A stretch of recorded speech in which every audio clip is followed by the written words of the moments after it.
అడుగులు ముందేయాలి. దక్షిణ భారతదేశం నుంచి ఇంతవరకు ఒక పివి నరసింహరావు తర్వాత ఎవరు పోలేదు, మనం పోదామన్న ఒక మంచి ఉద్దేశంతో మేము పెట్టినాం పార్టీ. సరే తొలి ప్రయత్నంలో తెలుగు రాష్ట్రాల నుంచి జాతీయ పార్టీ ఉండడం తప్పేం లేదు, స్వాగతించేది. ఈ సందర్భంగా థామస్ ఎల్వా ఎడిసిన్ గుర్తు చేస్తారు. ఎందుకంటే ఆయన 100 సార్లు బుగ్గ కనిపెట్టడంలో మ్యూట్ లో ఉన్నారు రామ్మూర్తి గారు.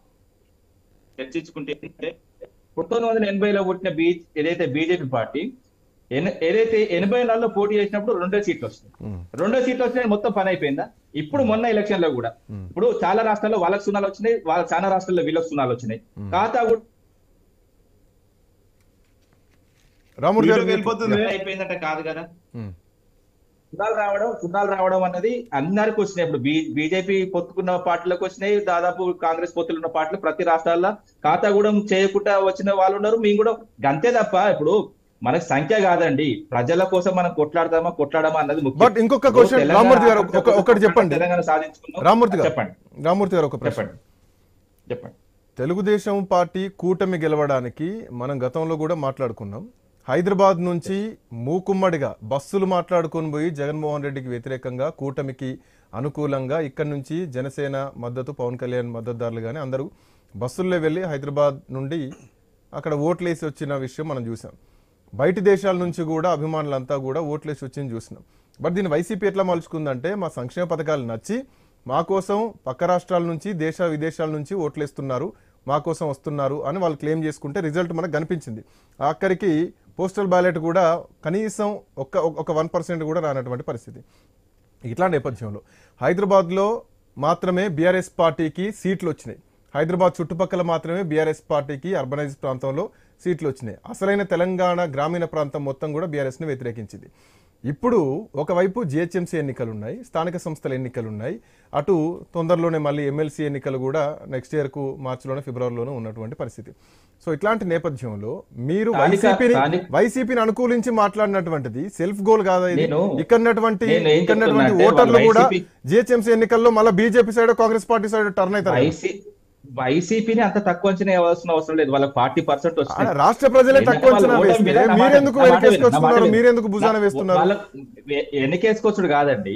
ఏమంటే అక్కడ శ్రీకాంత్ గారు అక్కడ జరిగిన విషయం మాకు ఇంత ఆశ్చర్యం కలిగించిందని చెప్పిండు, అంతే తప్ప దాన్ని రంధ్రావేశం చేసి ఏమైనా చెప్పుకోవచ్చు. ఇంకోటి విషయం ఏంటంటే ఇప్పుడు దేశంలో చాలా పార్టీలు ఉన్నాయి, చాలా పార్టీలు ముందుకు పోయినాయి, కొన్ని కింద పడ్డాయి, దాని తర్వాత పైకి లేచినాయి. ఈ పైకి పోవడం కింద రావడం, ఇది అధికారం ఒకసారి ఉండడం ఉండకపోవడం అన్నది ఉంటది. ఇప్పుడు నేను ఏంటంటే స్థానిక ఎన్నికలు ఉండడం కూడా రాష్ట్ర ప్రజలకు మంచిది అనిపిస్తుంది. ఎందుకంటే ఈ ప్రెషర్ అని ఉంటది కాంగ్రెస్ దగ్గర. ఇప్పుడు కాంగ్రెస్ లో జరిగేది ఏంటంటే మొన్నటికి మొన్న ఏదైతే కార్పొరేషన్ చైర్మన్లు ఇచ్చిందో ఆ కార్పొరేషన్ చైర్మన్ మొత్తం రెడ్డిలే. ఎంత ఘోరం అంటే పాపం లింగన్న యాదవ్ అని పాపం ఆయన కునేది రెడ్డి అంటే ఆయన కూడా పదవచ్చు, ఆయన కూడా స్టేట్ కార్పొరేషన్ చైర్మన్. ఏదంటే చాలా ఘోరం ఉన్నది పరిస్థితి. ఇప్పుడు ఆడ మొత్తం రెడ్డిని మాత్రమే అటెండర్ టు ఆఫీసర్ మొత్తం రెడ్డిలే. ఇది ఇట్లా లేదు. ఇప్పుడు మేము జరిగినప్పుడు మేము చేయకూడదు చేసినాం, మేము అందరికీ అవకాశాలు ఇచ్చినాం, అన్ని చేసినాం, కానీ ఒక సామాజిక వర్గానికి ఇంత ఘోరంగా చేయలేదు. ఎందుకంటే ఇప్పుడు దాంతో పాటు ఏదైతే రాష్ట్రాన్ని అస్థిరపరచాలని, రాష్ట్రాన్ని కుల్లగొడదామని నోట్ల కట్టలతో తీసుకొచ్చిన ఒక దొంగ ఇక్కడ పార్టీలో ఇప్పుడు ఏదైతే ముఖ్యమంత్రిగా కూర్చున్నాడు, అదే విధంగా రాష్ట్రం మన పక్క రాష్ట్రంలో ఉన్న ఇంకో ఏదైతే మన రాష్ట్రాన్ని పడగొడదామని చూసిన ఇంకో దొంగ అక్కడ ముఖ్యమంత్రిగా ఉన్నాడు. మన భయం అదే. ఇప్పుడు ఏంటంటే కేంద్రంతో ఇద్దరు దోస్తాన్ వల్ల ఈ హైదరాబాద్ యూటీ చేస్తారా, ఇక్కడ లూటీ చేస్తారా, ఆ భయం ఉన్నది క్లియర్ గా అందరికి ఉన్నది, సామాన్య ప్రజలకు కూడా ఉన్నది. ఇప్పుడు వీళ్ళ నాయకులు అందరు కూర్చున్నారు. ఇప్పుడు రాష్ట్రానికి అన్యాయం జరిగితే వీళ్ళందరూ లేవరా అండి? బీజేపీ వాళ్ళు లేస్తారు, కాంగ్రెస్ వాళ్ళు లేస్తారు, కరుడు గట్టే కాంగ్రెస్ వాళ్ళు లేస్తారు. ఇప్పుడు చంద్రబాబుతో ఏదైతే మీకేం అవసరం, జగన్మోహన్ రెడ్డి గురించి తాపత్రయపడాల్సినటువంటి అవసరం ఏమున్నది? చంద్రబాబు నాయుడు ఇందాక శివాజీ గారు చంద్రబాబు నాయుడు అరెస్ట్ అప్పుడు మాకేం అవసరం, పక్క రాష్ట్రం పంచాయతీ మాకెందుకన్నా, మీరు పక్క రాష్ట్రం గెలుపుని మీరెందుకు తీసుకుంటున్నారు?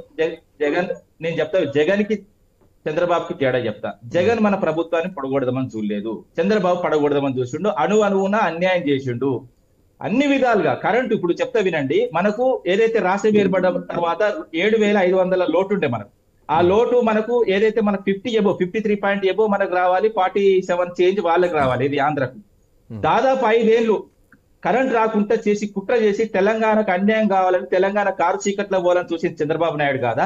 అదే 7 మండలాలను కలిపితే నేను ప్రమాణ స్వీకారం చేస్తా లేకపోతే చెయ్యన్నది చంద్రబాబు నాయుడు గానా? ఇవన్నీ ఇప్పుడు ఆయన కుట్ర మనకు తెలుసు కాబట్టి, తెలంగాణ ప్రజలు ఎల్లగొట్టిలు కాబట్టి ఆ విషయంలో చంద్రబాబు మనం దూరం కొడతాం కాబట్టి, చంద్రబాబు నిజంగా మనం బాగా కోరుకుంటే ఇప్పుడు కూడా చంద్రబాబు నాయుడు ఇక్కడికి వచ్చి ఏమంటాడు, టీడీపీని లేపుతా అంటాడు తప్ప గానీ ఇరు రాష్ట్రాలు మంచిగా ఉండాలనే స్టేట్మెంట్ ఇచ్చేట. ఇప్పుడు ఇప్పుడు ఏదైతే రేవంత్ రెడ్డి స్టేట్మెంట్ కూడా చూశాను నేను, ఏది చంద్రబాబును కలిసిన తర్వాత, ఆంధ్రాలో నీటి కరువు ఉన్నదట, దాని గురించి ఈయన మాట్లాడుతుంది.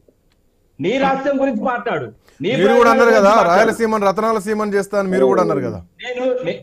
నేను చెప్తా వినండి, రాయలసీమ రత్నాల సీమ చేస్తా అన్నది మీరు, నీటి కొట్లాట నీటి గురించి కొట్లాడలేదా? అవును అవును, రాయలసీమ లిఫ్ట్ ఇరిగేషన్ మీ హయాంలోనే పడ్డది కదా. 50% రాయలసీమ నీళ్ళు. వన్ సెకండ్ మీ పాయింట్ రామూర్తి గారు ఒక్క నిమిషం, మీ పాయింట్ పైన మీరు హోల్డ్ లో ఉండండి ఒక్క నిమిషం. శివాజీ గారు మీ దగ్గరకు వస్తాను. రామూర్తి గారు one second, I got your point. Me point పైన ఒకసారి లింగం యాదవ్ గారు, డాక్టర్ లింగం యాదవ్ గారు. శ్రీకాంత్ గారు, if you given a proper time to everyone, you call, otherwise don't invite us, okay? Yeah. I'm very humbly requesting no, you. no, నేను మీతోనే మాట్లాడుతున్నా. నేను క్వశ్చన్ చేసేది if you are not లింగం యాదవ్ గారు, లింగం యాదవ్ గారు, you can don't call us. లింగం యాదవ్ గారు I'm very kindly requesting you. no లింగం యాదవ్ గారు, kindly requesting you. yeah definitely sure definitely what I'm saying, మీరు నా క్వశ్చన్స్ లో చూసుకున్నా, మీరు లింగం యాదవ్ గారు మీరు ఒక్క నిమిషం, లింగం యాదవ్ గారు మీరు నా పూర్తి క్వశ్చన్స్ లో చూసుకున్నా గానీ ప్రజల పక్షానే ఉంటది. You can check it and please continue. Yes, I know who are what ఎవరు పక్షాన ఉండని, but my requesting you, please continue. You should give enough time to everyone. You have just open your video, just find out how much time you give to everyone. Definitely No, you can find out. Sure, this is not a way.